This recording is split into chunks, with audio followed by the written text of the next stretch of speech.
আমাদের রমজান ভাই প্রশ্ন করেছিলেন যে সিজারে বাচ্চা হলে মহিলাদের নামাজের হুকুম কি? বর্তমান সময়ে তো সিজার একটি আমাদের মায়েদের একটা ফ্যাশন হয়ে দাঁড়িয়েছে। অনেকে নর্মাল বাচ্চা হওয়ার সম্ভাবনা থাকা সত্ত্বেও আমরা ডেলিভারিটা সিজারে করাই। এটা আসলে আমাদের জন্য যে কত মারাত্মক আমরা কল্পনাও করতে পারছি না। তো এখন যখন বাচ্চা সিজারে হবে তখন এই মহিলার নামাজের হুকুম কি? তার উপর কি নেফাসের হুকুম বর্তাবে? হ্যাঁ, সিজারে যদি বাচ্চা হয় তার উপর নেফাসের হুকুম বর্তাবে যদি মহিলার রক্ত বের হয়।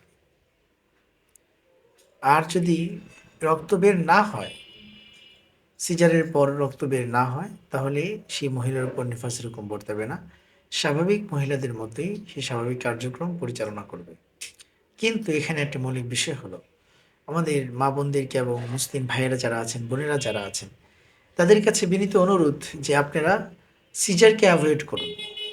সন্তান গর্ভে আসার সাথে সাথে আপনারা চেষ্টা করুন যে সন্তানটি যেন নর্মাল ডেলিভারি হতে পারে, সেজন্য নিজেদের ফিটনেসকে ঠিক রাখুন, ব্যায়াম করুন এবং গর্ভাবস্থায় যে সকল ব্যায়াম করলে বাচ্চা নর্মাল ডেলিভারি হবে সেগুলো ধারাবাহিক করুন। নিজের ফিটনেস পরীক্ষা, রক্ত পরীক্ষা এবং সব কিছু ঠিক আছে কিনা এগুলোর প্রতি যত্ন রাখুন।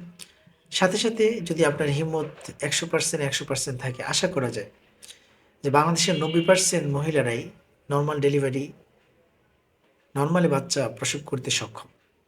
এই জন্য আসুন, সিজার করে নিজেদেরকে পঙ্গু না বানিয়ে এবং নিজেদের ভবিষ্যৎকে নষ্ট না করে আমরা আল্লাহ সুবহানাহু ওয়া তাআলা যে প্রাকৃতিক পদ্ধতি প্রদান করেছেন, যদিও এটা আমাদের জন্য একদিনের কষ্ট অথবা কয়েক ঘন্টার কষ্ট, কিন্তু এই কয়েক ঘন্টার কষ্টের কারণে আমি সারা জীবনে আরাম ভোগ করতে পারবো।